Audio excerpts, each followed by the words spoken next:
Hello and welcome to We the People. A Spanish court this week ordered a man to pay his ex-wife compensation of more than 200,000 euros for her 25 years of unpaid domestic labour during their marriage. The court arrived at this figure based on the minimum wage for each year the couple spent together. The sentence, which was reported on the eve of International Women's Day, has now reignited conversations about unpaid domestic labour, whether it should be monetarily compensated, how would that even happen. In recent years, ironically, India has scored significant gains in various development parameters. This includes economic growth, women's education and reducing fertility rates. Yet, India's female labour force participation rates remain among the lowest in the world. Why is that? What does this have to do with unpaid labour? Is it time to start compensating women for unpaid care work? Is this an utopian idea?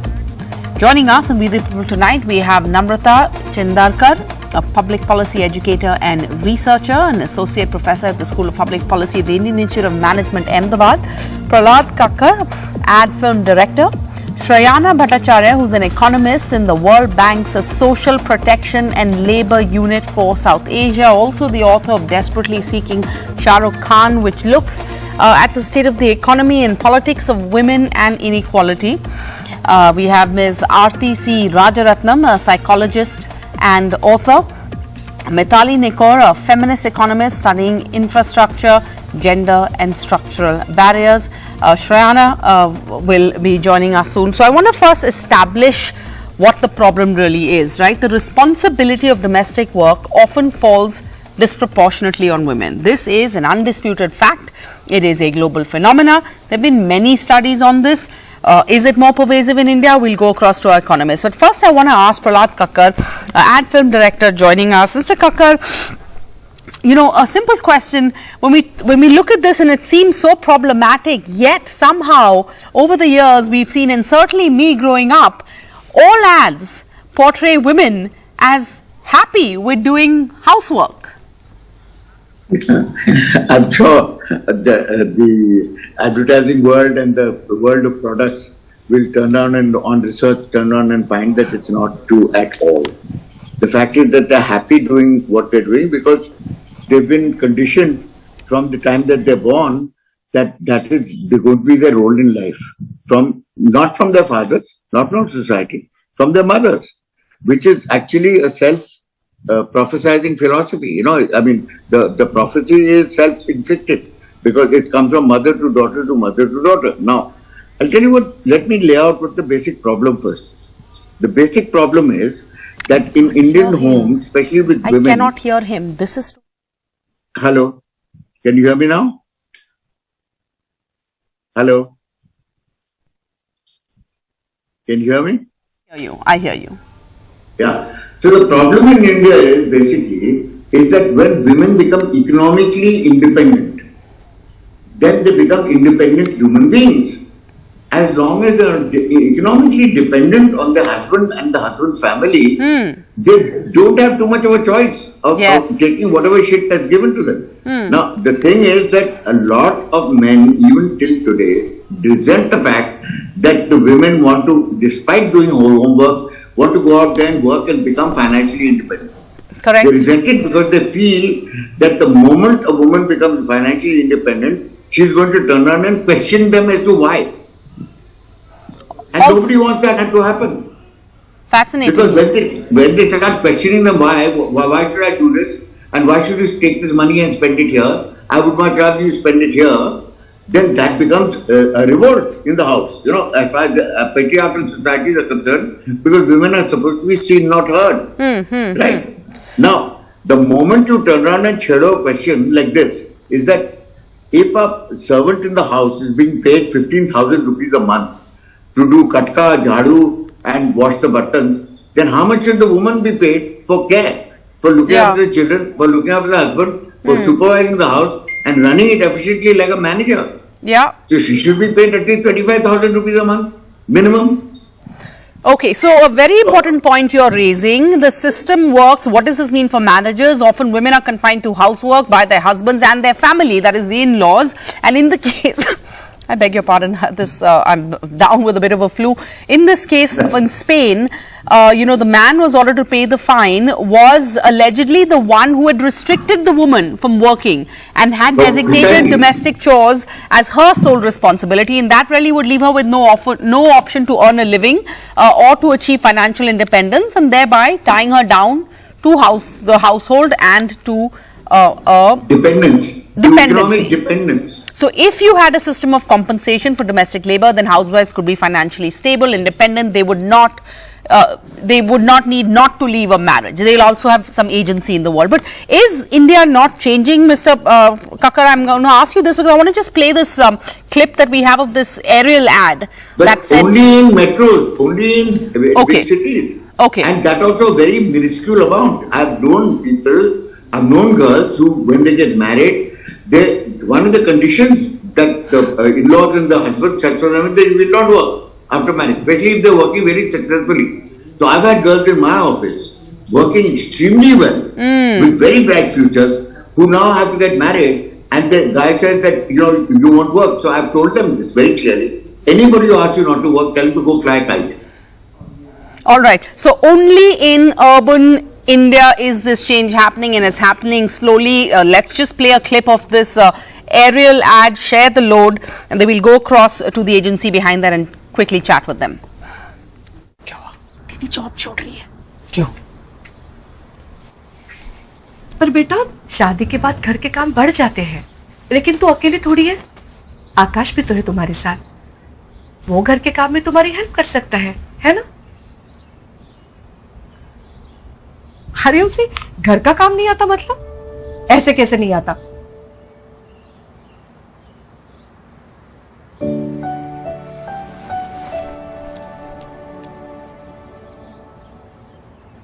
नहीं आता होगा। You have to finish your breakfast. Very nice. Finish this, okay?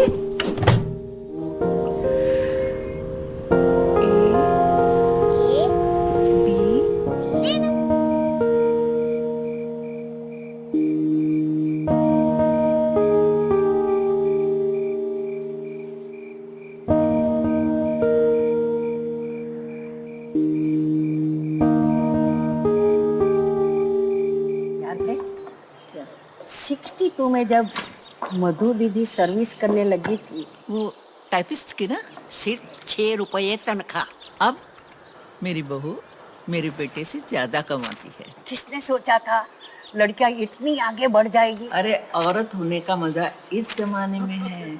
रिया, वो मेरी green shirt धोई क्यों नहीं? All right, so that really touches a chord there. But Josie Paul, chairman and creative head of BBDO India, which created this ad campaign, Ariel campaign for Procter & Gamble, joins us now.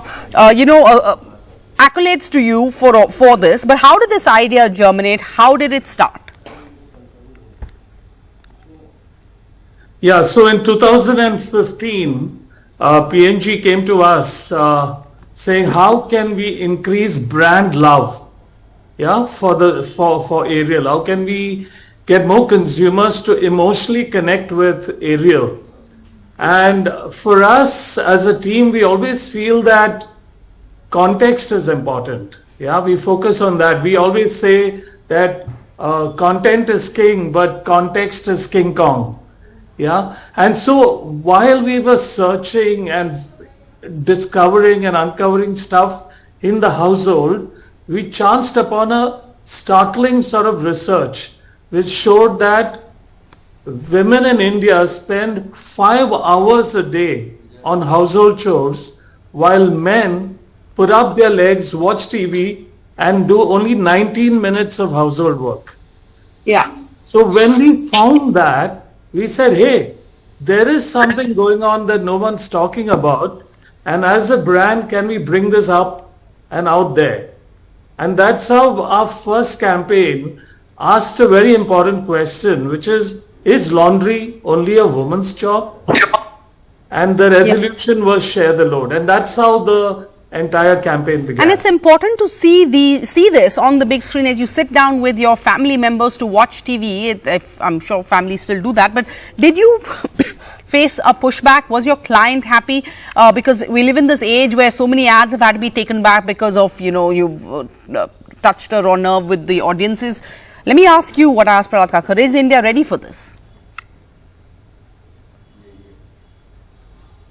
Yeah, because I mean, we were ourselves excited to see the kind of outpouring of conversations and debate that resulted because of this idea.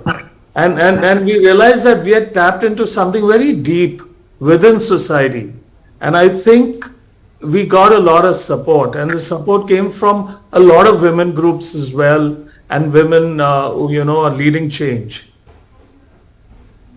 Because I think, in 2015, we're talking about 2015 when there was no reference points for us. And the thing about social media when we started this was that you get immediate response, right? You know whether this is going to work or not. Yeah. And we got that response. And more importantly, influential women, influential, news channels, etc., began to talk about it. So we knew we seemed to have tapped into something that was true. And the thing about household is that unlike a lot of other conversations, these conversations are just left within the household. And no one can really say this is right or wrong, but you can place it out there. Like in the second edition of this, we had a father confessing.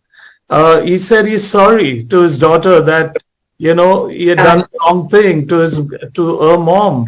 Now, who can go against that? That is the truth, right? But nobody had ever said it. And we've seen it in our own lives. So it's our lives playing out, Thanks, Josie. Thanks for that. I want to bring in Shrayana here. Shrayana, Prahlad Kakar was saying this change that you're seeing is just in urban India, cosmopolitan India, where you can watch this. Would this resonate with women? And you've researched and worked with lots of women in rural India. This unpaid labor is a global phenomena. Yes, many studies on this. Is this more pervasive in India? Sarah, I'll leave some of the numbers perhaps to Namrata and Mitali because I know they've recently written papers and it's very exciting work. But I'll say two things. One, for the purposes of my research, and I'll link Shah Rukh Khan to this question of time poverty of women, many rural women that I interviewed over 15 years, when I'd ask them, why do you like Shah Rukh? What they would say is because he shows up in the kitchen, and he does in many of his songs and ads and movies. Even in the last interview he did, he was making chicken for his wife and David Letterman, if anyone remembers this. And he was chopping vegetables in DDLJ. And I think I'm using that as an example to say this unfair distribution of domestic work, this feminization of utter exhaustion, is actually a complaint very much felt across generations, not just in urban areas, but rural as well. And you see women pushing against it. I think what's different though, Sarah, and this is really important, is there are no Ariel ads or washing machines catering to the infrastructure needs of rural women.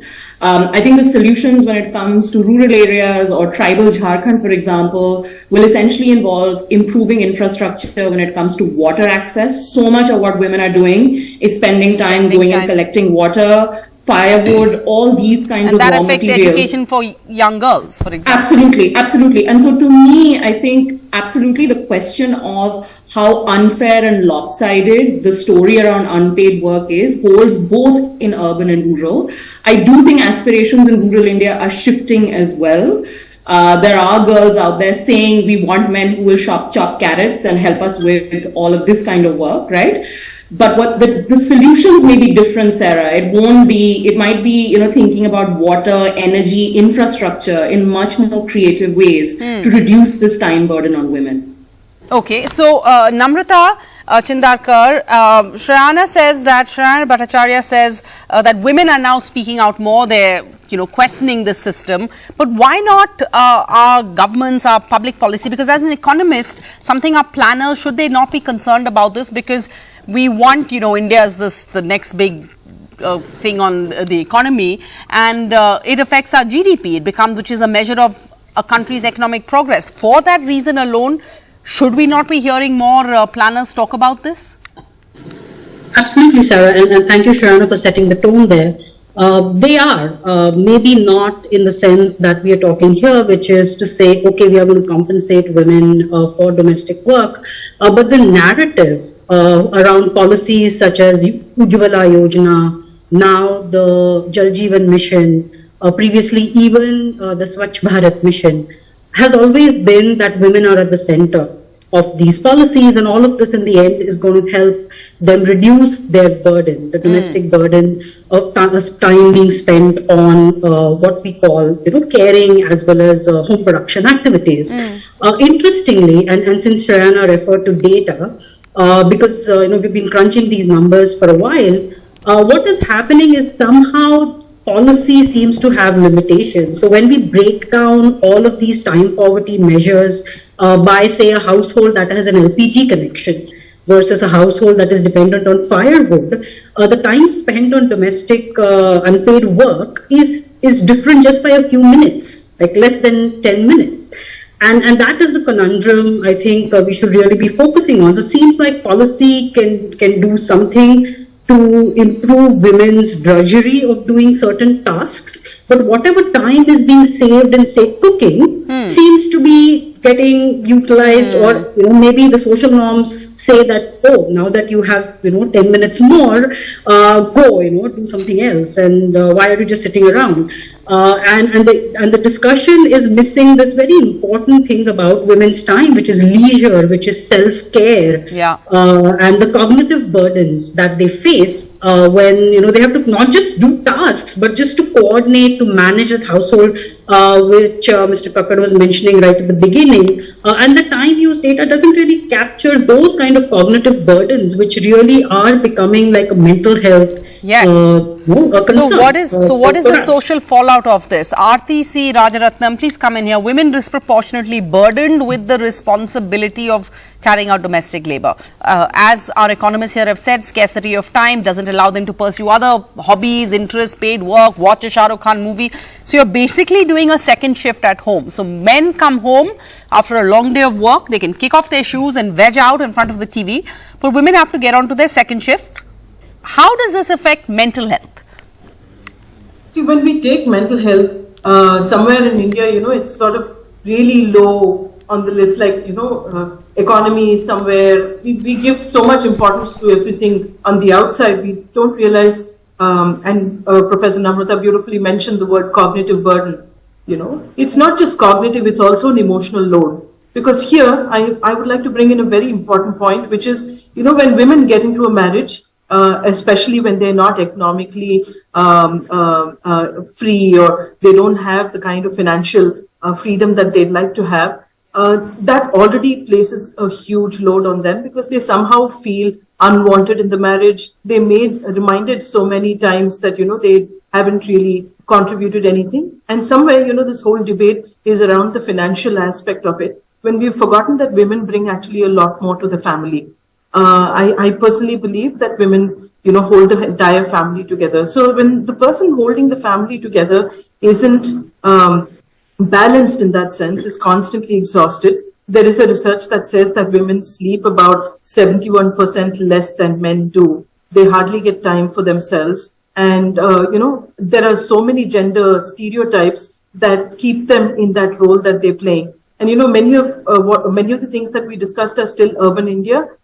Few things came in from rural India, but I'm not even talking about rural India. I'm talking about the unorganized sector, our domestic help, the woman who works on the street, things like the vendor on the street. People like that don't even have time for relaxing. And when this happens, over a period of time, they don't even understand the stressors that are working on them, because there's constant repression, constant fatigue and sleep deprivation, and an inability to address what they really would like to, sort of work on. So in that sense, when you say what is the mental health fallout, I'm sure many of them don't even get diagnosed. But most women who are in this, the system that is skewed against them, exhibit symptoms that are physical, because if they would, actually communicate and say that they're stressed out or something like that, they will be shamed for that as well. So in that sense, I think, my take on the whole thing is that we're being very, very unfair to women. It's not just the financial aspect of it, but the whole aspect of the load that she has to carry in so many ways. So that brings us back to the question, should women then be compensated for this, and how do you decide how much? How do you measure women's unpaid work? Mithali Nikore, aren't economists divided on this too? Because I think a few years ago in some assembly elections in the states, political parties promised that women would get paid for this labor. At that point of time, there were some economists who said that this would further entrench the gender gap. Why is that? Could you explain that? Thanks, Sarah, for including me in the debate, and also for using a lot of our research in all of the playouts that are playing. All the data is from our Nikore Associates research, so very proud to put that out there with Observer Research Foundation. I think just a couple of myth busters before I answer your question directly, Sarah. The first is, as Mr. Kakkar said right at the beginning, that, it's, actually changing in urban areas but not in rural areas. That's actually not true. When we look at our data, it's actually the gap in urban areas is 9.6 times. That is, urban women are doing 9.6 times more unpaid work than urban men, whereas in rural areas, the difference is 8.4. So rural areas, men are pitching in a lot more. And secondly, when women are more educated, they are graduates, they are working, even then they are putting in that double shift. But if they are not married, they're actually doing far less unpaid work. So when I go and present this paper at many colleges, I often joke with the students, just be careful about getting married, because when you get married, you're doing 5.4 times more unpaid care work than an unmarried woman. So fascinating. Two important things. You're saying educational and education does not appear to even out the distribution of care work, right? No. So if I'm more educated, so that means, is that because I have married someone who's also equally educated and so he feels he's not going to do it? But what about if I'm educated, I probably am earning an income and I am outsourcing my burden on some other poor woman who has to now do the shift? Absolutely, but you're still managing her. Yeah. But you're still managing her, and the management of the domestic work is also domestic work, and therefore the time goes into doing unpaid work in many, many ways. In fact, the three biggest activities on which you see women spending time when doing unpaid care work is childcare, elderly care, and cooking. These are the three biggest activities. And a lot of this cannot be outsourced. You can't always outsource childcare or elderly care. So in such a situation, when you talk about paying a woman for unpaid care work, for child care, for elderly care, for cooking, sometimes these are, firstly, there's an emotional argument, right? These are things you do for your family. So you may not want to be paid for that. And the second is a practical argument where you say, how are you going to value this? At what level are you going to value this? How are you going to monitor the hours? Who is going to make the payments? So that's the practical aspect. But the third aspect is really about entrenching this as a woman's job. Do you want these tasks to always be known as women's work and therefore pay only women for them? I mean, if you are paying as the state, then you should pay any person of any gender who performs these tasks. Okay. In order to then not entrench them. Thank you so much. We've raised so many points to think about. I want to quickly just end, if I can, really short answers. What is the solution? What do our policy planners need to do? Shrayana has already touched on this.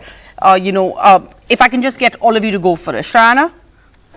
Sarah, I want to highlight that the ILO in 2018 came out with a report which said Indian men rank in the bottom 5 of the world when it comes to just showing up in the kitchen. So I actually am going to end not with a technocratic response. I think we've talked about it. Show up like Shah Rukh, chop some vegetables, take care of the kids, share in the cognitive burden. Maybe if paternity benefit acts and laws within the labor space start to actually support informal workers, both men and women, to do so, we'll start to see some of this time poverty burden shift. I think it's time for men to really pull up. Men should step up to the plate. Shreyana Bhattacharya, thank you for wrapping this up for us. I apologize, Mr. Kakkar and all of our economists. I wanted to come across to you, but it seems I'm completely out of time. But Shreyana has summed it up well. I think we're all in agreement. Thank you for being part of this conversation. It's important that we raise issues like this. We'll continue to do so on We the People, a show where we believe it's important to speak up, but it's also important to listen. Thank you. Good night.